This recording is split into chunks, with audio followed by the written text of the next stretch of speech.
Evet, bizler tarafız.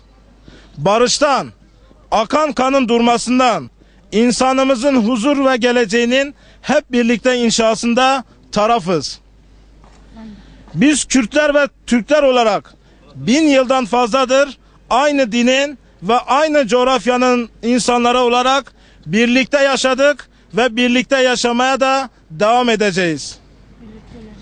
Ankara'dan yayılan barış umutları günlerdir yoğun kar yağışı altındaki ilimizde soğuktan üşüyen bedenlerimizi ve yüreklerimizi ısıtmıştır.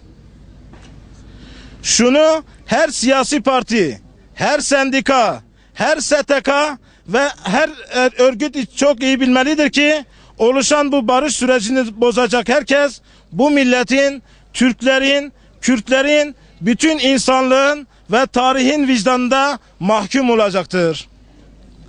Buradan Bitlis'in en büyük sivil toplum örgütü olarak söylüyoruz ki gelin hep beraber bu süreçte elimizi taşın altına koyalım. Birlikte olmasak başaramayız. Başaramazsak kaybeden Türkiye olacak. Kaybeden Kürt halkı olacak. Kaybeden Türk halkı olacak. Başarırsak kazanacak olan içinde barındırdığı birbirinden değerli tüm etnik gruplarıyla Türkiye olacak. Bu süreci aktif olarak takip ettiğimizi, Kürt sorununun çözümüne yönelik atılacak her adımda yapabileceğimiz her türlü katkıya kayıtsız şartsız hazır olduğumuzu buradan tüm milletimize ilan ediyoruz.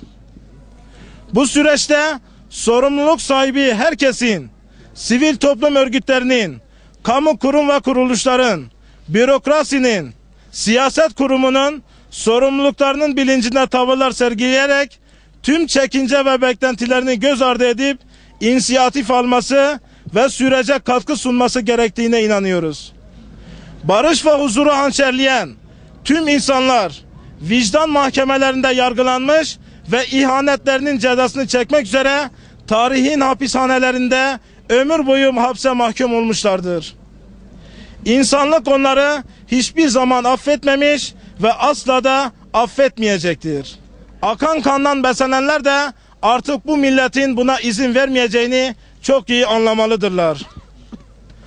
İlimizde son günlerde yağan metrelerce karın her şeyin üzerini örttüğü gibi sağduyu ve olgunluğun geçmişte tüm tarafların yaptığı bütün hatalarını örtmesini arzuluyoruz.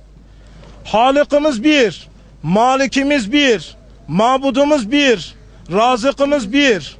Hem peygamberimiz bir, dinimiz bir, kıblemiz bir.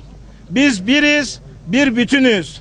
Etle tırnak gibiyiz, ayrılmayız ve ayrılmayacağız da. Memur Sen Konfederasyonu Bitlis Şubesi olarak Kürt sorununun çözümü sürecine dahil olup inisiyatif alacağımızı ve sorumluluk bilinciyle hareket edip güzel yarınlara zemin hazırlama çabalarına katkı sunacağımızı kamuoyu ile paylaşmak istiyoruz. Saygılarımızla.